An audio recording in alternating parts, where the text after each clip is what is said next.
The day I was supposed to sell my grandfather's land, I stood at the edge of what my family called the worthless 40 acres of seemingly empty Kansas farmland that hadn't grown a decent crop in decades. To them, it was just another failed piece of the family farm. To me, it was everything. My name is James Cooper, and for the past 2 years, I've been building something beneath this land that would change everything. Not that my Uncle Robert or my cousins knew that. They thought I was just another failed engineer, too sentimental to let go of Grandpa's worthless inheritance. Look who finally showed up. Uncle Robert's voice boomed across the field. He stood by his shiny new pickup truck, dressed like he was heading to a business meeting rather than standing in the middle of farmland, ready to sign away this dust bowl and join the real world. I forced a smile, remembering Grandpa's last words to me. Patience, Jimmy. Sometimes the best revenge is letting them think they've won. 2 years earlier, I'd inherited this piece of land while my uncle and cousins got the valuable parts of the farm. The working fields, the equipment, the buildings. They'd laughed when I asked for this particular 40 acres, seeing it as proof that I was just as impractical as Grandpa had been. What they didn't know was that Grandpa and I had planned this years ago, back when I was still studying geological engineering at MIT. He'd seen something in this land that others had missed, something that would make it perfect for what I had in mind. The lawyers are waiting in town, Uncle Robert continued, checking his Rolex. $5 million, Jimmy, more than this Westland is worth, and you know it. Behind him, my cousins Brad and Tyler smirked. They'd spent the last 2 years trying to pressure me into selling, watching with amusement as I wasted time out here with my surveying equipment and mysterious deliveries. Just need to check one last thing, I said, walking toward what looked like an old storm cellar, the only visible structure on the property. Meet you at the lawyer's office in an hour. Don't try to back out now, Brad warned. We've got buyers ready to move. Major distribution company. They think maybe they can use it for warehouse space. I bit back a laugh, if they only knew what was already under their feet. As their truck pulled away, kicking up dust, I entered the storm cellar and pressed my palm against a hidden scanner. The back wall slid aside silently, revealing a modern elevator. 2 years of secret construction, funded by private investors who understood my vision, had transformed this worthless land into something extraordinary. The elevator descended 6 stories underground, opening into a vast facility that would have made my uncle's eyes pop out of his head. Climate-controlled rooms stretched for acres, filled with server racks and cooling systems. This wasn't just a data center, it was the future of sustainable computing. All systems still running perfectly. Sarah Chen, my chief operations officer, reported as I entered the main control room. The geothermal cooling system is exceeding expectations. We're using 70% less energy than a conventional data center. I nodded, watching the monitors that showed every aspect of our underground operation. The facility used the natural cooling properties of deep earth combined with the latest in geothermal technology to create the world's most energy-efficient data center. Major tech companies were already lining up to rent space, attracted by the combination of security and sustainability. The Department of Defense representatives are on their way, Sarah continued. They're very interested in the security implications of our underground design. Perfect timing, I smiled. How long until the property transfer triggers the public registration? About an hour after you sign. Everything's filed and ready. The moment they record the sale, our permits and licenses become public record. I checked my watch. The lawyers would be waiting, along with my uncle and cousins, eager to finally get their hands on what they thought was worthless land. They had no idea they were about to become the laughingstock of the business world. Has the press release been prepared? Sarah handed me a tablet. Ready to go. Revolutionary underground data center opens in Kansas. World's most energy-efficient computing facility valued at $2 billion. $2 billion. That's what analysts estimated the facility was worth, between the advanced technology, the perfect location, and the long-term contracts we'd already secured. My uncle was about to sell his rights to the surface land for $5 million, thinking he was taking advantage of my sentimentality. The elevator hummed as I returned to the surface. Through the high-tech security cameras, I watched my uncle's truck returning, probably wondering why I was late to the signing. "Where have you been?" he demanded as I approached the lawyer's office in town. "Don't tell me you're having second thoughts about selling this worthless piece off." No second thoughts, I cut him off, entering the office. Let's get this done. The next hour was a blur of paperwork and signatures. My uncle and cousins could barely contain their glee as they watched me sign away what they thought was just empty land. The buyers, a shell company I created, were represented by proxy, everything handled through lawyers. Well, that's that, Uncle Robert said as the final papers were signed. Maybe now you can get a real job instead of playing around with your little surveys and experiments. I checked my phone. The property transfer had been recorded. Any minute now. Right on cue, every phone in the room started buzzing. News alerts, messages, emails, all sharing the same shocking announcement about the revolutionary underground facility that had just gone public. Uncle Robert's face turned white as he read the headlines. $2 billion? Turns out it wasn't so worthless after all, I said calmly. Amazing what you can build underground with 2 years and the right vision. By the way, you might want to turn on the business news. I hear they're doing a special report on the future of sustainable computing. Brad grabbed his phone, frantically scrolling. This is impossible. We've been watching that land. There's nothing there. Nothing you could see, I corrected. But then, you never did look beyond the surface, did you? Too busy laughing at Grandpa's worthless inheritance to notice the geological surveys, the construction equipment, the power lines being laid. You can't do this, Tyler sputtered. We just sold our rights to the surface land, yes, for exactly what you thought it was worth. The underground facility. That belongs to Cooper Sustainable Technologies, my company. Built with private investment and fully permitted 2 years ago. Check the records. They're all public now. Uncle Robert slumped in his chair, realization dawning. Your grandfather, he knew about this possibility, didn't he? That's why he left you this particular piece of land. I smiled, remembering long conversations with Grandpa about geology, sustainable energy, and the future of technology. He knew the land's real value wasn't in what you could grow on top of it. But then he always said some people can only see what's right in front of them. Walking out of the lawyer's office, I felt a weight lift from my shoulders. 2 years of secrecy, of enduring their mockery while building something revolutionary, had finally paid off. But this was just the beginning. The facility wasn't just about proving my family wrong. It was about changing how the world thought about sustainable technology. And now finally, I could show everyone what we built. Sarah was waiting in the car outside, ready for the press conference. I looked back at the office where my uncle and cousins were still staring at their phones in shock. Ready. It's time to show the world what you can build on worthless land. The press conference was held right on the property, with hundreds of reporters gathered around what appeared to be nothing more than an old storm cellar in an empty field. News helicopters circled overhead, trying to spot any sign of the revolutionary facility that had suddenly appeared in their business alerts.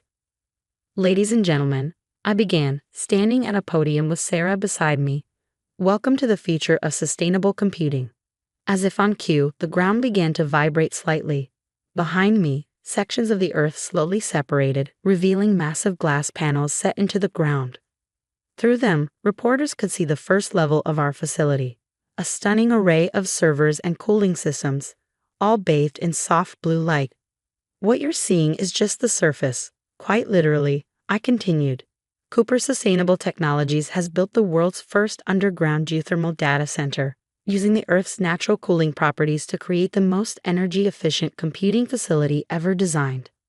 The crowd gasped as more panels opened, offering different views into the facility. Reporters frantically snapped photos while tech bloggers live-streamed everything. But how did you keep this secret? Someone shouted. This much construction. I smiled. Sometimes the best place to hide something is in plain sight. Every permit was filed legally, every construction phase documented. We just let people see what they expected to see, a worthless piece of land where nothing interesting could possibly be happening. From the back of the crowd, I spotted Uncle Robert and my cousins, their faces a mix of shock and growing comprehension.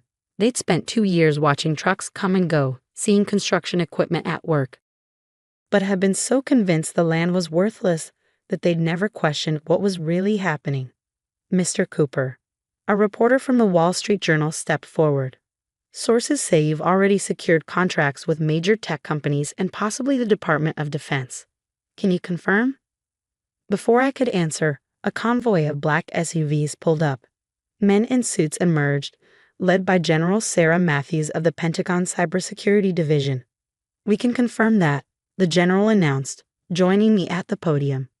"The Department of Defense has signed a 10-year contract with Cooper Sustainable Technologies.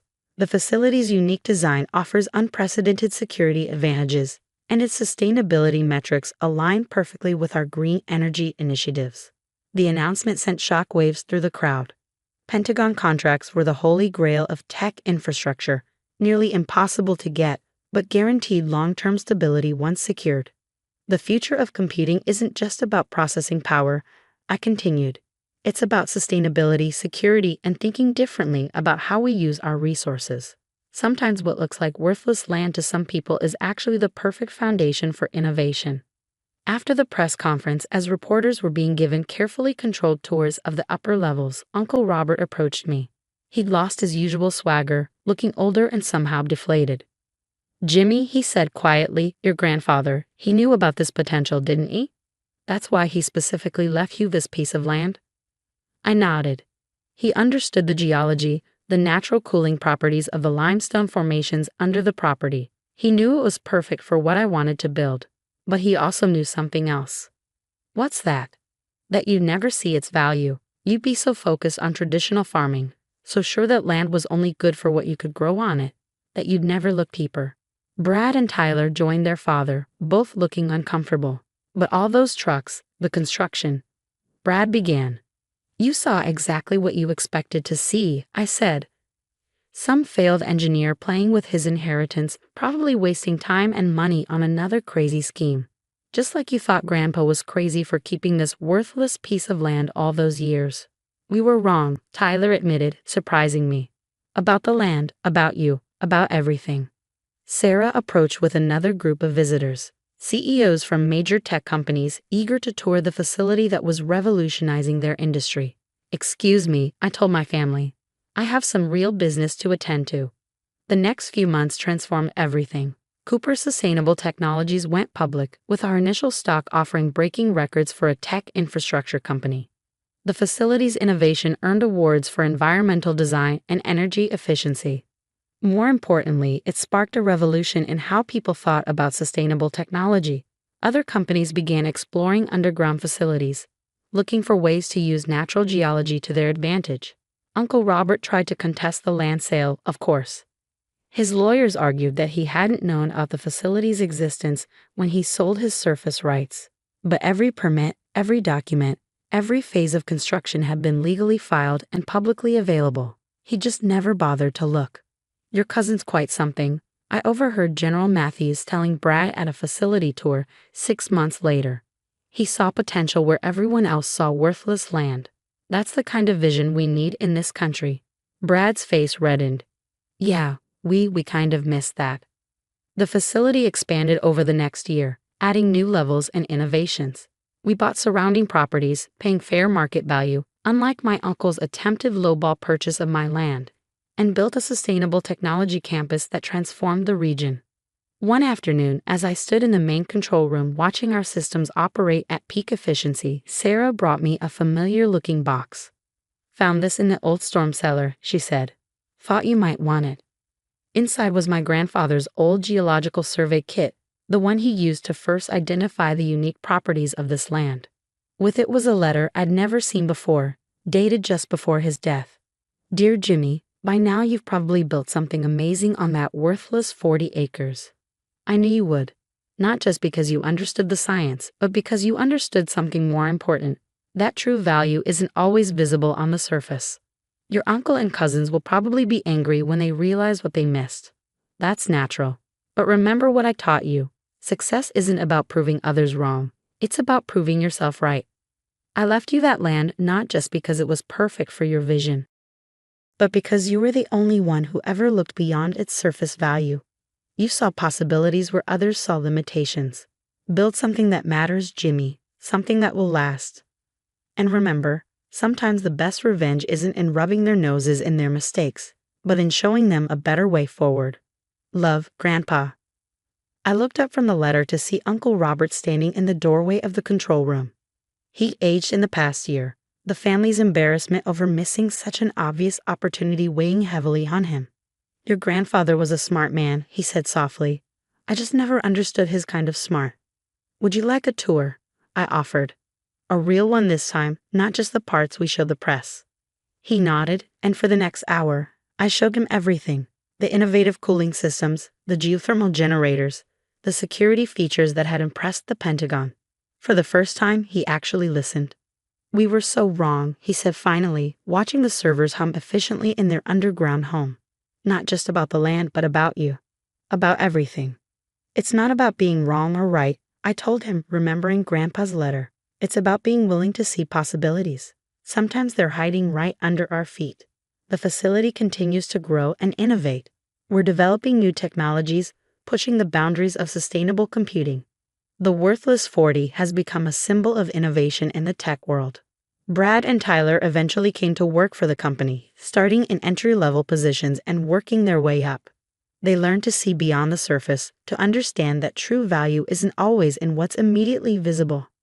Uncle Robert retired from farming, but he often visits the facility, proudly telling visitors about his innovative nephew who saw possibility in worthless land. He's finally understood what Grandpa knew all along, that sometimes the best investments are in people who see things differently. Last week, a young engineer asked me for advice after a facility tour. Everyone says my ideas about sustainable technology are impractical, she said. They tell me to stick to conventional methods. I showed her Grandpa's old geological survey kit, still kept in my office as a reminder of where everything started. Let them think that, I told her. Sometimes the best innovations come from ideas others dismiss as worthless. Just remember to get all your permits filed properly and maybe keep a few secrets until you're ready to show the world what you've built. She smiled, understanding the lesson that had taken my family so long to learn. True value isn't always visible on the surface, and sometimes the most worthless things turn out to be priceless. As I write this from my office deep underground, watching the most advanced computing facility in the world operate with the efficiency Grandpa helped me envision, I think about how far we've come from that worthless piece of land. The future of sustainable technology continues to evolve, but one lesson remains constant. Never underestimate the value of looking deeper, of seeing possibility where others see nothing worth keeping. After all, sometimes the greatest innovations are built on the very things others dismiss as worthless. You just have to be willing to dig a little deeper to find them.